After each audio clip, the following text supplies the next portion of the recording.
ሰይፉ አሁን ይሄ የግል ህይወታችን አይደል? ባለጉዳዩ እኔና እሷ ነን አይደል? አንድ ልጅ አለኝ ሰይፉዬ፣ ከአንድ ጥሩ ሴት አግብተሃል? አይ አሁን አብረን አይደለም። ምን ነው ያልተለመደ ነው። ብዙ ሰው ሲወቀስ ይደበቃል። በወቀሳ ሰዓት ሁሉም እኔም በሆን እደበቃለሁ። ማን ወቀሳን ችሎ የሚቋቋምና እንደዚህ የሚወጣና ያልተለመደ ነው። መልእክተኛው ዛሬ ሰይፉ ላይ ፊቱን ገለጠና ሴቶቹ ካሁኑ ጫት ጀመሩ። የሰውየው ባክግራውንድ እኮ አላጠኑ። የኔ ከልቤ ገብቴ ምናምን እያሉ ነው ካሁኑ። ውይ እናንተ ተከሰረ። ምን ይሻላችኋል ጋይስ? ወይኔ መልእክተኛው አይደለም የሚባለው በእውነት መልከኛው። ይሄ የመታመንና ያለመታመን ነገር ያመጣው ውዝግብ ስላለ እኔ ማተኮር የፈለኩት እሱ ላይ ነው። ሰላም አዶት፣ እንዴት ናችሁ? እንኳን ወደ አዶት ኢንፎ ቻናላችን በድጋሚ በሰላም መጣችሁ። ዛሬም እንደተለመደው የተለያዩ ጉዳዮችን ይዘናል። ከኛ ጋር ስለምትቆዩ እጅግ አድርገን እናመሰግናለን። ትናንትና ጀምሮ የሶሻል ሚዲያው አውራ ወይም ደግሞ መነጋገሪያ ጉዳይ ሆኖ ያለው የመልእክተኛው ጉዳይ ነው። መልእክተኛው ሰይፉ ፋንታሁን ላይ ቀርቦ የተለያዩ ከዚህ በፊት ሰምተን ማናቃቸውን እና ያላየናቸውን ሚስጥር የሆኑ ነገሮችን ፊቱን ደግሞ እስከ መግለጥ ጭምር ራሱን አሳይቶናል። ከዛ በኋላ ብዙዎች እየተነጋገሩበት ይገኛሉ። በኢንተርቪው ላይ የትዳር ጥያቄውንም የትዳር ህይወቱን በተመለከተ ተጠይቆ ነበረ። ለሱም የሰጠው ምላሽ አለ። ግን አንዳንዶች የራሳቸውን መላምት እየሰጡ ይገኛሉ።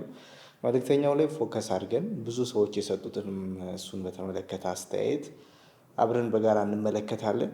መልእክቶችን እንመልከትና መልእክቶችን እንከታተልና ተመልሰን እንገናኛለን። አብራችሁን ዝለቁ። ከትውልድ ወደ ትውልድ የሚተላለፍ ቅርስ። እዚህ ያለው ኑሮ ፍጹም የተለየ ነው። እርሶንና ቤተሰቦን ፈገግ የሚያደርግ አዲስ ማህበረሰብ። ልጆቹ በበቂ መጫወቻ ስፍራ ደስታቸውን ሲያገኙ፣ እርሶን በመዋኛ ቦታ ዘና ይበሉ። ለየት ላሉ ዝግጅቶች ሰፊ የጋራ መገልገያዎች አሉን። ከባለ 2 መኝታ ጀምሮ ተጨማሪ የሰራተኛ ክፍልን ያካተቱ ከሰው መጨናነቅ ነፃ የሆኑ እያንዳንዱ ህንፃዎች 5 ሊፍቶች የተገጠሙላቸው፣ የውሃና የኤሌክትሪክ መቆራረጥን ዛሬውኑ ይርሱት። ከርሰ ምድር ውሃና ጄኔሬተር የተካተተላቸው። ሌላው አስደሳች ነገር የመኪና ማቆሚያ በነፃ ነው። የቤት ባለቤት መሆን ቀላል ሆነ። ከ10% ቅድመ ክፍያ ጀምሮ 40% እስኪረከቡ ድረስ በ3 ዓመት የሚከፍሉበት፣ ቀሪውን 60% የባንክ ብድር አመቻችተን እስከ 25 ዓመት ቀስ ብለው የሚከፍሉት። ከ59 ካሬ እስከ 295 ካሬ ድረስ እንዲሁም ባወጣናቸው ውስን የንግድ ቦታዎች ላይ ከ27 ካሬ ጀምሮ እስከ 150 ካሬ ድረስ በመግዛት መኖሪያውንና የሥራ ቦታውን በአንድ ቦታ ማድረግ ይችላሉ። እርስዎ ሱቆን ብቻ ይረከቡን፣ ገበያውን እኛ አዘጋጅተናል። ወደ ለቡ መብራት ኃይል ይምጡ።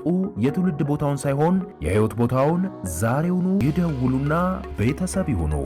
ቴምር ፕሮፐርቲስ እነሆ አዲስ ሳይት ሳር ቤት በ35% ቅናሽ በ100% ክፍያ ባለ 2 መኝታ 81 ካሬ 6 ሚሊዮን ብር፣ ባለ 2 መኝታ 106 ካሬ 7.9 ሚሊዮን ብር፣ ባለ 3 መኝታ 134 ካሬ 10.3 ሚሊዮን ብር፣ ባለ 3 መኝታ 152 ካሬ 11.3 ሚሊዮን ብር መግዛት ይችላሉ። በ20% ቅድመ ክፍያ በግንባታ ሂደት ለሚከፍሉ 81 ካሬ ሙሉ ክፍያ 9.3 ሚሊዮን ብር፣ ቅድመ ክፍያ 20% ወይም 1.8 ሚሊዮን ብር፣ 106 ካሬ ሙሉ ክፍያ 12.1 ሚሊዮን ብር፣ ቅድመ ክፍያ 20% 2.4 ሚሊዮን ብር፣ 139 ካሬ ሙሉ ክፍያ 15.9 ሚሊዮን ብር፣ ቅድመ ክፍያ 20% 3.1 ሚሊዮን ብር። በአዋሬ ሳይታችን በ35% ቅናሽ በ100% ክፍያ ባለ 1 መኝታ 80 ካሬ 5.7 ሚሊዮን ብር፣ ባለ 3 መኝታ 107 ካሬ 7.6 ሚሊዮን ብር፣ ባለ 3 መኝታ 139 ካሬ 9.9 ሚሊዮን ብር፣ ባለ 3 መኝታ 146 ካሬ 10.4 ሚሊዮን ብር። በ20% ቅድመ ክፍያ በግንባታ ሂደት ለሚከፍሉ 80 ካሬ ሙሉ ክፍያ 8.8 ሚሊዮን ብር፣ ቅድመ ክፍያ 20% 1.7 ሚሊዮን ብር፣ 133 ካሬ ሙሉ ክፍያ 14.6 ሚሊዮን ብር፣ ቅድመ ክፍያ 20% 2.9 ሚሊዮን ብር፣ 146 ካሬ ሙሉ ክፍያ 16 ሚሊዮን ብር፣ ቅድመ ክፍያ 20% 3.2 ሚሊዮን ብር፣ ቀሪውን 80% በግንባታ ሂደት ያለምንም ወለድና የግንባታ ዕቃዎች ጭማሪ በኢትዮጵያ ብር ከፍለው የሚጨርሱት። 30% እና ከዚያ በላይ ለሚከፍሉ ከከፈሉት ላይ ከ15% እስከ 25% ቅናሽ አዘጋጅተናል። ለበለጠ መረጃ በስክሪኑ ላይ በምትመለከቱት የስልክ ቁጥሮቻችን ደውሉልን። ቴምር ፕሮፐርቲስ። ይህ ሰው ለሰይፉና ለመልእክተኛው መልእክት አለኝ እያለ ነው። ሰላም ጤና ይስጥልኝ። በያላችሁበት የአክብሮት ሰላምታ ይድረሳችሁ። ይህ ድራይቭ ስሩ የተሰኘው ዝግጅት ነው። ዳግማዊ ታሪኩ ነኝ። ዛሬ በሰይፉ ሾው ላይ መልእክተኛው ቀርቦ ነበረ። ከመልእክተኛውና ከባላደራው ጋር በተያያዘ ከአንድ ግለሰብ ጋር ተያይዞ የገንዘብ ሁኔታዎች የፈጠሩትን ጭቅጭቅ ታውቁታላችሁ። መልእክተኛውና ባላደራው ለየት የሚያደርጋቸው ራሳቸውን ሸፍነው የሚንቀሳቀሱ ፊታቸውን የማያሳዩ መሆናቸው ነበር። ዛሬ በሰይፉ ሾው ላይ መልእክተኛው ራሱን ገልጧል፣ ፊቱን አሳይቷል። የባህር ዳር ልጅ እንደሆነ ለባህር ዳር ስላለ ቡድን ይጫወት እንደነበረ ገልጿል። ያንን ሰይፉ ሾው ላይ ገብታችሁ መከታተል ትችላላችሁ። ከዚህ በተያያዘ ይሄ የመታመንና ያለመታመን ነገር ያመጣው ውዝግብ ስላለ እኔ ማተኮር የፈለኩት እሱ ላይ ነው። ለመታመን ወይንም አንዳንድ ነገሮችን ለማስወገድ ፊትን መሸፈንም አለመሸፈንም እኔ ብዙ ለውጥ የሚያመጣ መስሎ አይታየኝም። ፊታቸውንም ሳይሸፍኑ የሚሰሩ ሰዎች አሉ፣ ፊታቸውንም ሸፍነው የሚሰሩ ሰዎች አሉ። እንዲህ አይነት ነገር ስጦታ በምናበረክትበት ጊዜ በመንፈሳዊም ዓለም እንዳይታይ ግራ የሚያደርገው ቀኝ እንዳያውቀው የሚባለው ነገር እንዳለ ሆኖ ሌሎች ሰዎች እንዲሰጡ ለማበረታታት ግን ማሳየት ተገቢ ይመስለኛል። ሌሎች ሰዎች እንዲሰጡ የተደረጉ ነገሮችን ማሳየት ሌሎችን እንዲሰጡ ስለሚያበረታታ ይሄ መታየቱ አግባብ ያለው ነገር ይመስለኛል። እንደው ወደ እኔ ሐሳብ ከመሄዴ በፊት ባላደራውንም መልእክተኛውንም ሰይፉንም ላመሰግንና እግዚአብሔር ይባርካችሁ ልል እወዳለሁ። ይሄ መልካም ተግባር ነው። መልካምነት በጣም ውበት ያለው ተግባር ነው።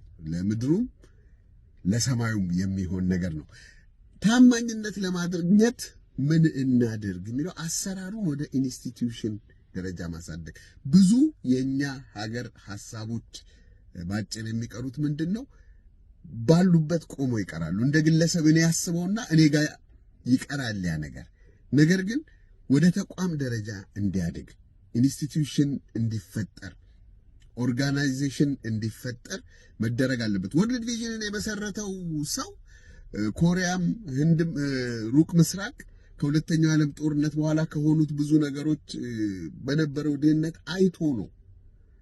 ያን ግን በግሉ ከሚያደርገው አልፎ ተቋም ነው የመሰረተው። ያ ተቋም ቼክ ኤንድ ባላንስ ይኖረዋል። ለምሳሌ እኔ የማስበው ነገር አለ። አብነትም ቢሆን ባላደራውም ቢሆን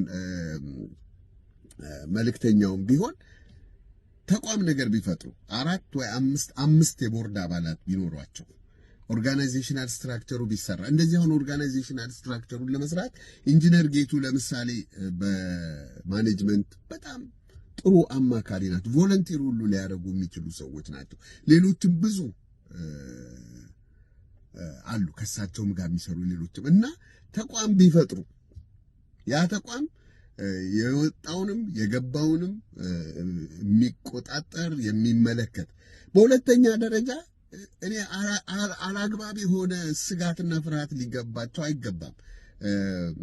ይሄ ስራ ሲሰራ ገንዘብ መውጣቱ አይቀርም እና ከሚመጣው ገንዘብ ይሄን ያህል ፐርሰንቴጅ ኦፕሬሽናል ኮስት ለስራ ማስኪያጃ ከአንድ ቦታ ይሄ ግልጽ በሆነ ሁኔታ ሊቀመጥ የሚገባው ነገር ነውና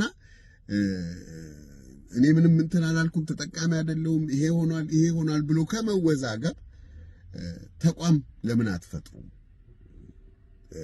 በበላይ ሆነው በእናንተ መሪነት በእናንተ ሐሳብ ምንጭነት ኦቨርሲ የሚያደርጓችሁ ሰዎች ሊኖሩ ይገባል። ይሄ ታማኝነትን ይፈጥራል። እነዚህ ሰዎች በአመቱ መጨረሻ ወይም በተወሰነ ጊዜ ኦዲት አድርገው ሪፖርት ያቀርባሉ፣ ለማህበረሰቡ ይገለጣል።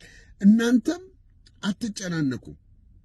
ለምንድነው ግል እንትናችሁ የምታወጡት ለምትንቀሳቀሱበት ኮስት ለምታወጡበት ነገር ከዛ ላይ መገኘት አለበት። የሚሰጡ ሰዎችም ይህንን በሚገባ ለመረዳታቸውም አይቀር ነው። እኔ አንስቼ ለአንድ ኤንጂኦ ገንዘብ ብሰጥ ወይ ለአንድ ድርጅት ብሰጥ ኦፕሬሽናል ኮስት አለባቸው፣ የተለያየ ነገር አለባቸው። አንዳንዶቹ በሌላ መንገድ እንሸፍነዋለን 100% የሰጠሁን አደርሳለሁ ይላሉ። አንዳንዶቹ ደግሞ የተወሰነ የሚቀንሱት ነገር አለና ይህንን እንደ ኢንስቲትዩሽን ብታረጉት። ሁለተኛ ሰዎቹ በቃ ይርዷችሁ ተብለው አይደለም መተው ያለባቸው። ወደ ተቋም ደረጃ ካደገ የት ደረሱ፣ ተጨማሪ ነገር ያስፈልጋሉ የሚለውን ለመከታተል ጥረት መደረግ አለበት። ዝም ብሎ አንድ ጊዜ ተሰጥቶ እንዳይቀሩ ማለት ነው። እግዚአብሔር ይባርካችሁ። ባላደራው፣ ሌሎችም በመልካም ተግባር ላይ ተሰማራችሁ፣ መቄዶንያ፣ መልእክተኛው፣ ሌሎችም እግዚአብሔር ይባርካችሁ ማለት እፈልጋለሁ። ይሄ አዲስ የተፈጠረ አዲስ ቴክኖሎጂ የፈጠረልን ነገር ነው። ሶሻል ሚዲያ የፈጠረልን ነገር ነው። ሰው ሲሰራ ብዙ ነገር መነሳቱ አይቀርም። ግን ከነኛ ነገሮች ተምሮ እነኛን ክፍተቶች መዝጋት ይጠበቅባቸዋል። ዳግማዊ ታሪኩ ነኝ። ይሄ የቅን ሰው አስተያየት ነው። ለማስተር አብነትም ለመልእክተኛውም ለባላደራውም እንደዚህም ለሌሎቹ መልካም ልብ መልካም አክብሮት እንዳለው ተናግረው ግን ነገሮች ስትራክቸር ይዘው መልክ ይዘው ቢቀጥሉ የተሻለና ውጤታማ ሊሆን እንደሚችል የአብዛኛውም ሰው አስተያየት ሊሆን የቻለ ሀሳብ ይመስለኛል። ከዚህ በኋላ ባላደራው አቆማለሁ ቢልም መልእክተኛው ደግሞ አጠናክሬ እቀጥላለሁ ብሏል። ኢንተርቪው ሙሉ አዳምጫለሁ። መሀል ላይ እንደሰማሁት ከሆነ ደግሞ ከዚህ በላይ ትችት እና ከዚህ በላይ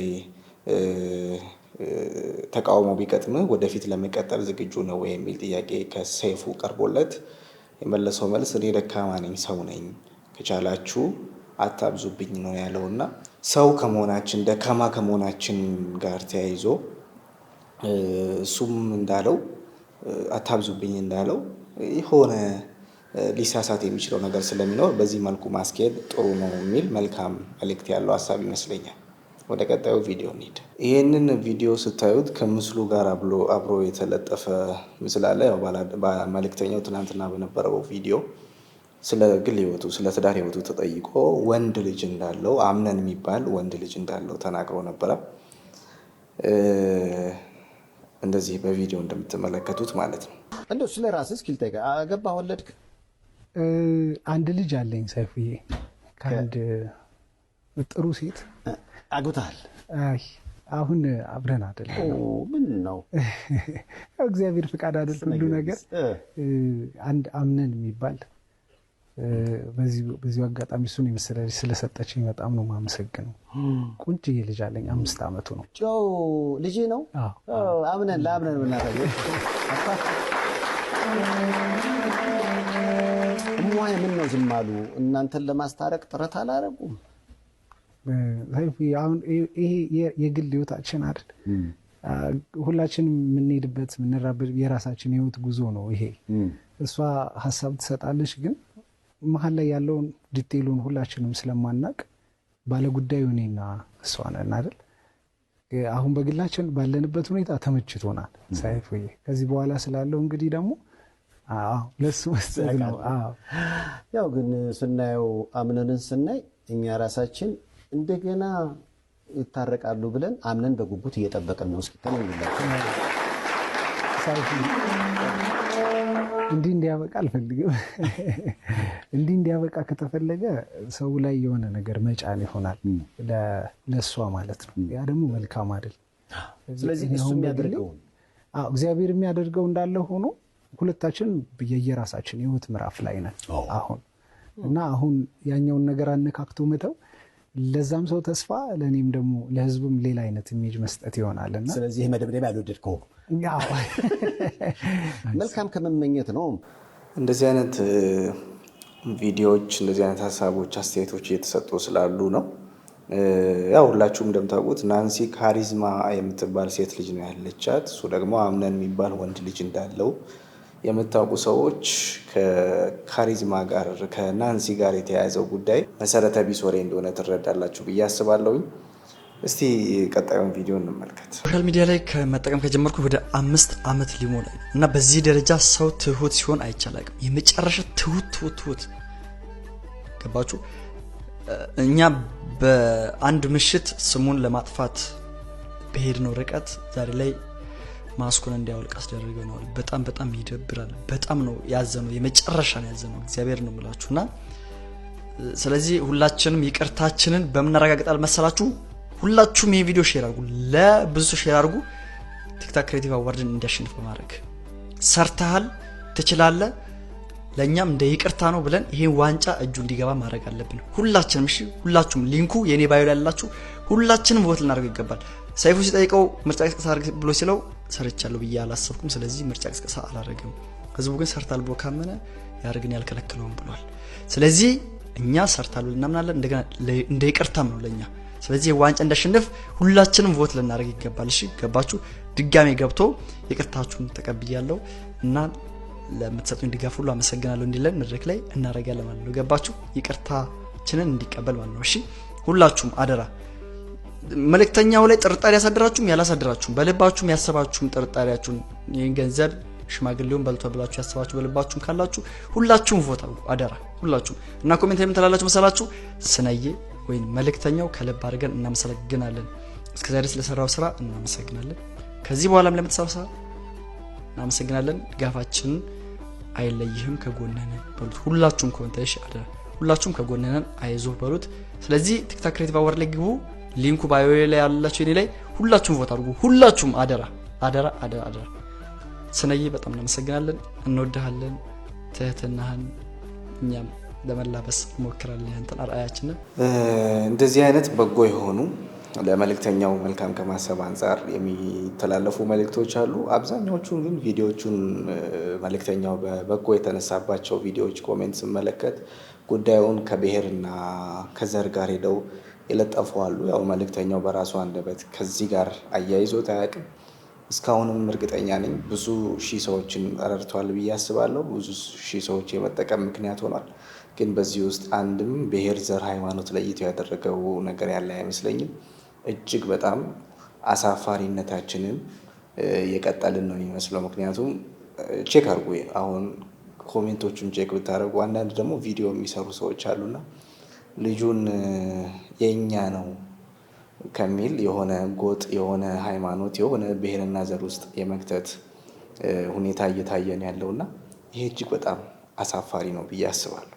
ሲመሰገኑ መደበቅ፣ ሲወቀሱ መገለጥ የሚለው ሀሳብ መልእክተኛውን በከፍተኛ ሁኔታ አድናቆት እንዲቸረው አድርገዋል። ምክንያቱም ብዙ ሰዎች ሲመሰገኑ ሊደበቁ ይችላሉ፣ ሲወቀሱ ግን በፍጹም የባሰ ይደበቁ ይሆናል እንጂ ፊት ለፊት ወደ መታየት አይመጡም የሚል ሀሳብ አለና እስቲ እንስማት ይችላል። ዛሬ ቲቪ ከፈት ሳደርግ አንድ እንግዳ የሰይፉ ሾው እንግዳ ሆኖ የቀረበ አቴንሽንን የሳበ ሰው አየሁ። እሱም ሶሻል ሚዲያ ላይ ሁላችን የምናውቀው ግን ፊቱን አይተን የማናውቀው መልእክተኛው።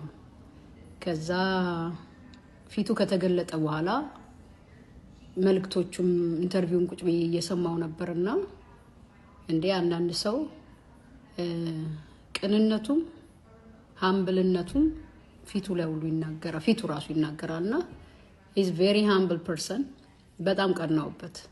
ለምን ካላችሁ በእኛ ሀገር ስፔሻሊ በዚህ ዘመን ሰው ምክንያት ፈልጎ ኢቭን እግዚአብሔር አገልጋይ የሚባሉ ሰዎች ራሱ በጣም በሰው ዘንዳ መታየትን በምድር ክሬዲትም ለመቀበል እሱ ሰራ እሷ ሰራች ለመባል በጣም ነው ሰው የሚጋጋጠውና እሱ ደግሞ በሚወደስበት በሚመሰገንበት ብዙ ሰው ምስጋናውን በሚያጎርፍለት ሰዓት ተደብቆ በሚወቀስበት ሰዓት ደግሞ ራሱን ገለጠና ያልተለመደ ነው። ብዙ ሰው ሲወቀስ ይደበቃል። በወቀሳ ሰዓት ሁሉም እኔም በሆን እደበቃለሁ። ማን ወቀሳን ችሎ የሚቋቋምና እንደዚህ የሚወጣና ያልተለመደ ነው። ሲወደስ ሲመሰገን ተደብቆ ሲወቀስ ደግሞ ራሱን አይተን ማናቀው ፊቱንም አየን ማለት ነውና ይሄ ያስቀናል። በዚህ አጋጣሚ ያኛው ልጅ ማነው ባላደራው ተስፋ አስቆርጠውታል። የኛ ሰው አይሰራም፣ እንድትሰራ ደግሞ አያደርግህም። በፍጹም እነሱም አይሰሩትን ሰው ሲሰራ የማይወዱ ሰዎች አሉ። እነሱ አይሰሩም፣ እንድትሰራም አይፈልጉም። ሌላው ምንድነው? ከዚህ በፊት ተምሬያለሁ በብዙ ሰዎች የኛ ሰው ባሞካሸህ አንደበቱ ባጨበጨበልህ አንደበቱ እንደዚህ አድርጎ ይሰቅልሃል። በጣም ኢሞሽናል የሆነ ማህበረሰብ ነው ያለን እና ያኛው በአንድ ጊዜ በቃ ራሴን ከእርዳታ ስራ አገላለሁ አለ። በእነዚህ ሰዎች ስራ ነፍሳችን አብራ ተደስታለች። አንድ ሰው ሲያለቅስ አይተን ወዲያው ደግሞ ሲስቁ ሲደሰቱ ከዛም አልፎ ህይወታቸው በሂደት ሲቀየር አይተናል። እና ተዋቸው ይስሩ። ለመልካም ለሚሰሩ ሰዎች እጅ እንሁናቸው። ግዴታ ገንዘባችን ብቻ አይደለም፣ መልካም አስተያየት መስጠት፣ እንቅፋት አንሁንባቸው። ለሚሰሩ ደግነትን ለሚሰሩ ደሃን ለማገዝ የሚሮጡን ሰዎች እንቅፋት አንሁንባቸው። እባካችሁ ያስፈልጉናል፣ ደግ ሰዎች ያስፈልጉናል፣ መልካም ሰዎች። በዓለም በክፋት ተይዛ ምድር በክፋት ተይዛ ደጎች ደግሞ ማለፊያ አጥተዋልና እንቅፋት አትሁኑባቸው። በተረፈ በጣም ነው ከሱ ህይወት የተማርኩት። ቴንኪዩ። እግዚአብሔር አሁንም ጸጋውን ያብዛል። በርታ። አንተ እንግዲህ ጸጋው በስቶልሃል ወደፊት ለመሄድ፣ ያኛውም ደግሞ እንደሚቀጥል ተስፋ አደርጋለሁና ደግነትን የሚሰሩ ሰዎች እግዚአብሔር ጸጋ ያብዛላችሁ፣ ክፉዎች ደግሞ ከመንገዳቸው ዞር በሉ ለማለት ነው እና እላለሁ ደግሜ ያልተለመደ ሲወደሱ ተደብቆ ሲወቀሱ አደባባይ የሚወጡ ማንንም አይቻላቅም። ይሄን ልጅ ስላየው በጣም ተምሬበታለሁ ለማለት ነው። ቅድም እንዳልኩት ነው፣ እሷም እንዳለችው ሲወደሱ ወይም ሲመሰገኑ መደበቅ ምንም ላይሆን ይችላል። ግን ሲወቀሱ ፊት ለፊት መውጣት እጅግ በጣም ዋጋ የሚያስከፍል ነው። በተመሳሳይ ግን ይሄ ነገር የኔ ስጋት ባላደራውን አፌክት እንዳያደርግ ነው። ምክንያቱም ባላደራው ካለመታየት ጭራሽ ስራውን ወደ ማቆም ስለሄደ፣ መልእክተኛው ደግሞ ወደፊት ለፊት ስለመጣ ሰዎች በተለያየ አይነት መንገድ እየተመለከቱ ይገኛሉና ይሄ ወደ ትርጉሙ ወደ ሌላ አቅጣጫ እንዳይሄድ ያሰጋል። እስቲ ፈገግ የሚያስብል ቪዲዮ ደግሞ እንዲህ መልእክተኛው ዛሬ ሴፉ ላይ ፊቱን ገለጠና ሴቶቹ ካሁኑ ጫት ጀመሩ። የሰውየው ባክግራውንድ እኮ አላጠኑም። የኔ ከልቤ ገብቴ ምናምን እያሉ ነው ካሁኑ። ውይ እናንተ ኪሳራ የተከሰረ ምን ይሻላችኋል?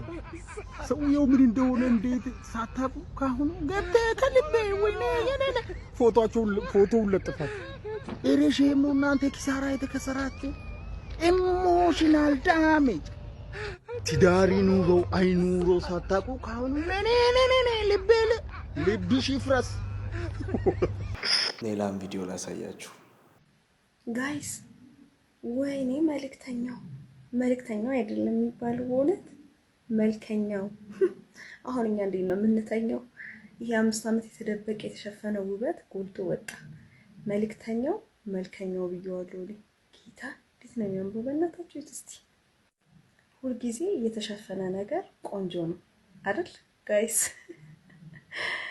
በጣም ነው የሚገርመው። እንግዲህ ሴቶቹ ደግሞ በመልኩ በመማረክ ሁልጊዜ የተሸፈነ ነገር ቆንጆ ነው እያሉ ነው የሚገኙት።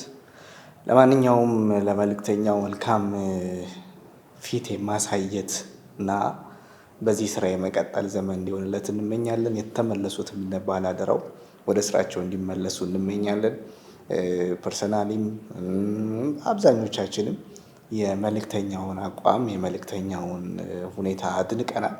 ስራውን የተረዳበት መንገድ፣ ሲያስተዳድር የነበረበት መንገድ፣ አሁንም ያለው ኮንፊደንስ እና አሳልፎ የመጣው ህይወት እጅግ በጣም ሁሉም የሚደነቅ ነው። ይሰጣቸው የነበሩ ምላሾች የሚደነቁ ነበሩ። እናመሰግናለን። ለበጎ ስራ ማለት እንወዳለን። የዛሬውን ቆይታችንን እዚህ ጋር እንጨርሳለን። ስለተከታተላችሁ እናመሰግናለን። ሰብስክራይብ አድርጉ፣ የደወል ምልክቷን ተጫኑ። መልካም ጊዜ ይሁንላችሁ።